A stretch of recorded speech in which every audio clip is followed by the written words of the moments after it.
How you doing? You're watching Dirt Bike Channel. I'm your host, Kyle Brotherson. Today on the channel, we're going to be talking about this 38mm high velocity Lectron carburetor.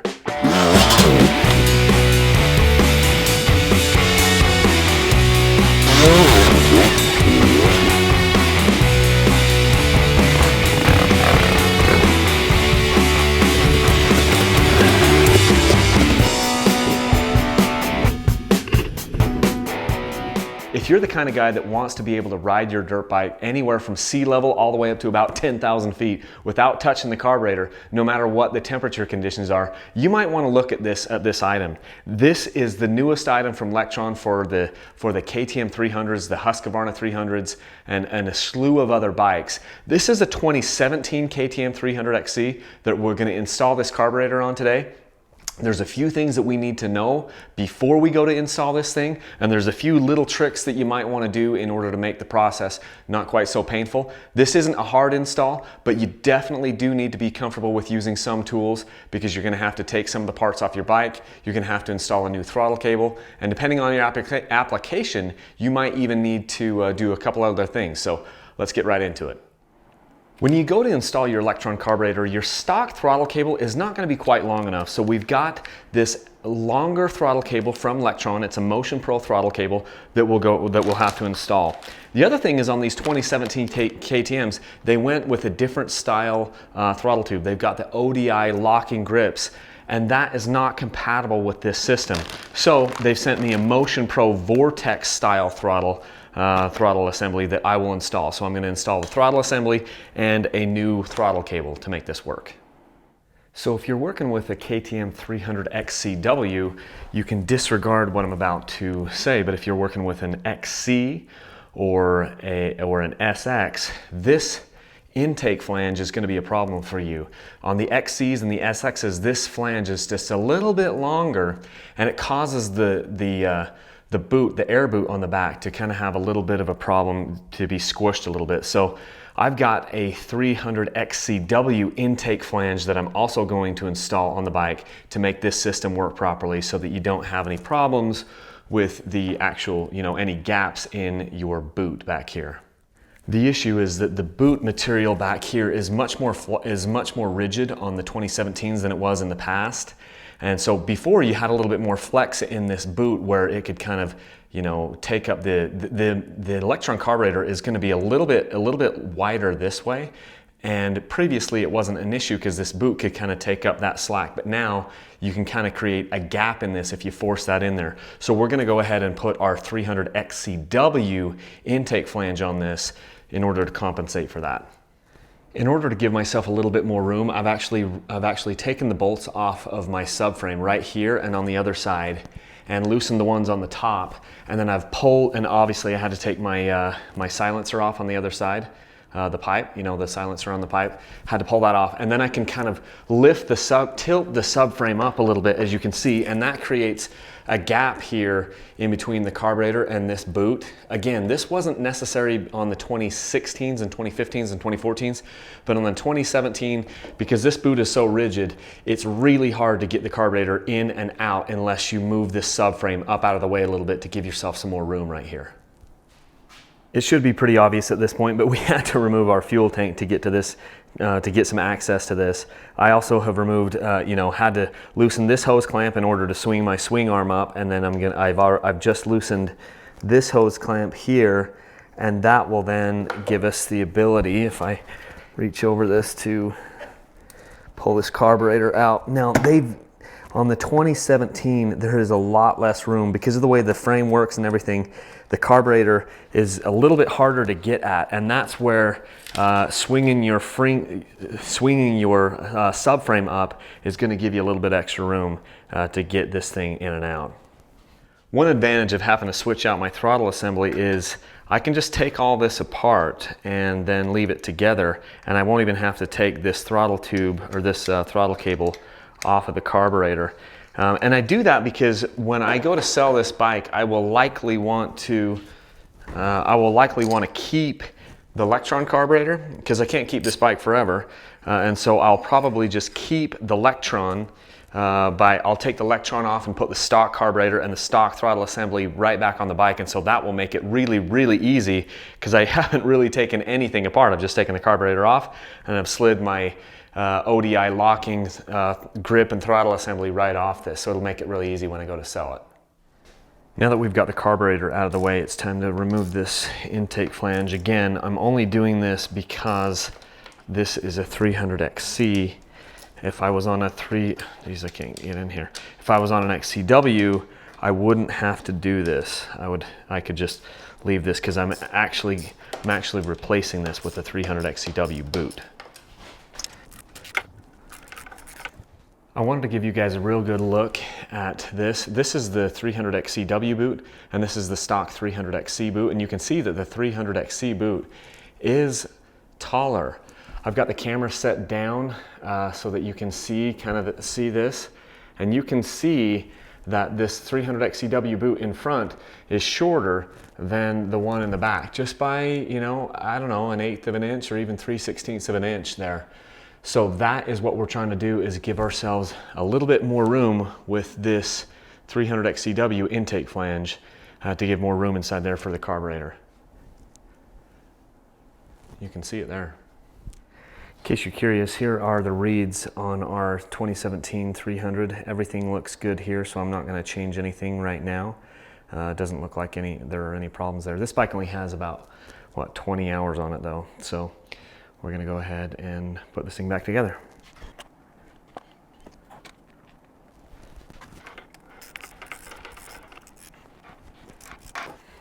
Now it's time to assemble my carburetor with my throttle. So I'm going to go ahead. I've taken the top of the carburetor off. This is the slide here. So this is the magic metering rod that Lectron gives you, which makes this system run so amazingly well. So what we need to do is assemble all of this stuff. So we're going to take our throttle and we're going to run it down through here, and then I will just screw this down on. And I won't tighten this all down on camera, just give you the basic idea. Then we are going to take get some more slack here on the end of this thing. We'll take our throttle cable, and it just drops right down into the slide right there and attaches down in the bottom. And then we run this into our carburetor down like that. And that all goes together just like this. Then we'll put our screws. And I like that Lectron actually went and put Allen bolts on the top of this. On some of the previous versions of their carburetors, they had Phillips head screws, and after I played around with them a couple of times, taking them on and off, I felt like they were about ready to round off. So now that they've given us they've listened to some feedback here, and they're trying to improve their product. In fact, the entire 38 millimeter high velocity carburetor is in response to wanting to improve the product. They've been dyno testing these a lot.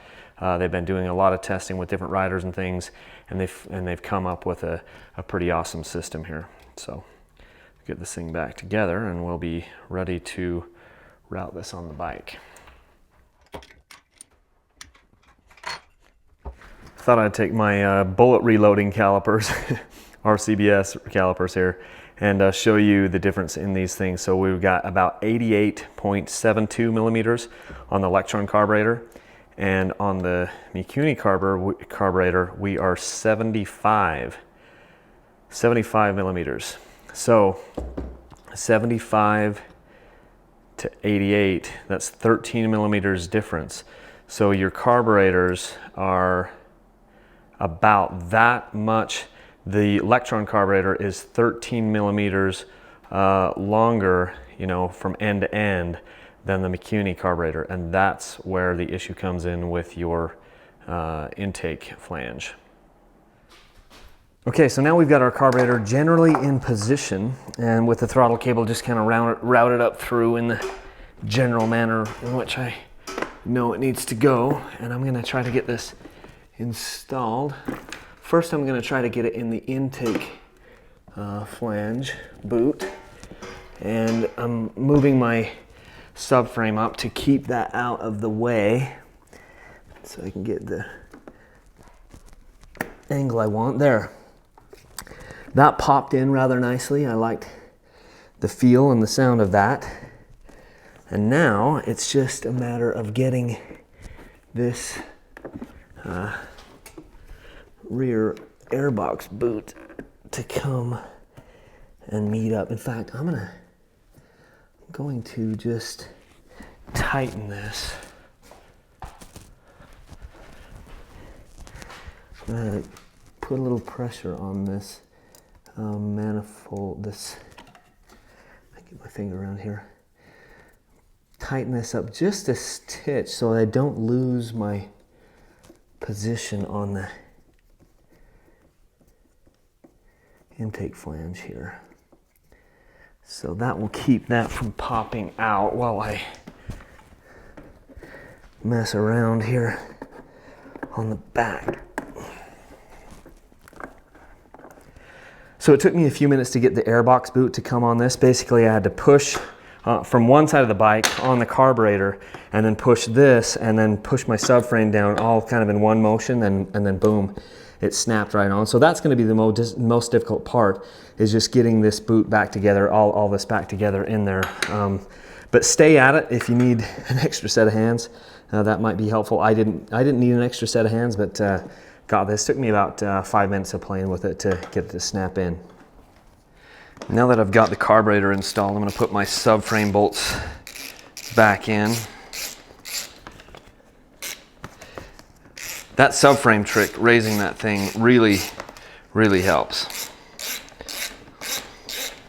So I got that one, and then I've got to tighten the one up here, and then I'll install the pipe, or the silencer as well, right here. Then we'll start working on the throttle.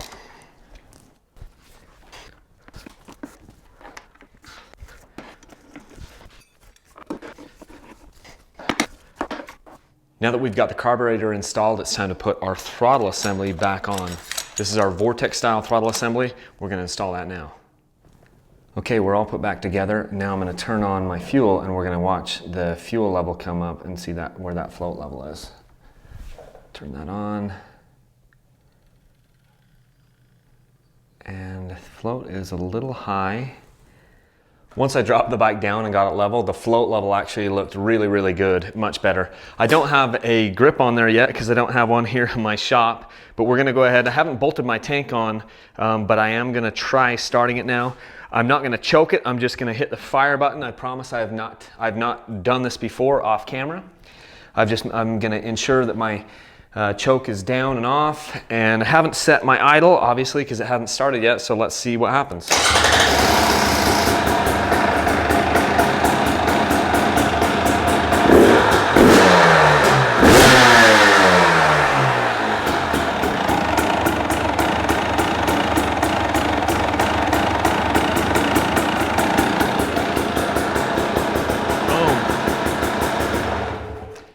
Purrs like a kitten. One of the cool things about the Lectron carb is you can actually just reach down and turn the brass screw to adjust your idle without having any tools. I love that. So it's really easy to do. Just reach down and give that thing a twist with your fingers and you're good to go. So I'm gonna put my tank back on. I'm very happy with this Lectron carburetor. I'm excited to use it. I've used them in the past, so I know that it's gonna run really well. This 38mm high velocity Lectron carburetor is just the ticket, just the thing that the doctor ordered for a lot of you guys out there. And so 2 thumbs up for me on this thing. The reason guys like putting Lectron carburetors on their bikes, including me, is it's pretty much like putting fuel injection on your 2-stroke. I mean, the things will run from sea level all the way up to, you know, I've had them up to 10,000, 11,000 feet, and they just run really good all the way through that, you know, altitude range. It's just, you don't have to worry about, if one week you've got to ride, you know, in, for me, like southern Utah, where it might be down around 3,000 feet above sea level, and then the next time you're out on the bike, you might be up at 7,000 or 8,000 feet up in the mountains. You're not going to have to rejet your carburetor. It's just going to run at all the different altitudes, so you're not fiddling around with jets or anything. Not that jetting is any sort of rocket science. Once you get it dialed in and figured out, it's not that big of a deal. But I will say that the Lectron carburetors that I've used in the past, the mid-range runs better than I was ever able to tune a carburetor. So I think that these things are pretty stinking cool. And if you are interested in a Lectron for yourself, go ahead, go over to electronfuelsystems.com and give those guys a call and tell them what bike you've got, tell them what riding style you want to do, and they can set you up with a carburetor and a kit for you, because you may need a throttle tube, a new throttle assembly, a throttle cable, and you might need that the boot down there, the intake flange, depending on your bike. So they can set you up with all that stuff. So go over to electronfuelsystems.com. Hey guys, if you didn't already know, Patreon is the best way to support Dirt Bike Channel. We've got some really cool rewards over there, so click on the link up here that you see to become a patron. That'll take you directly to our site and you can check everything out. You can donate as little as $1 per month and it would really, really help us out. Thanks a ton, guys.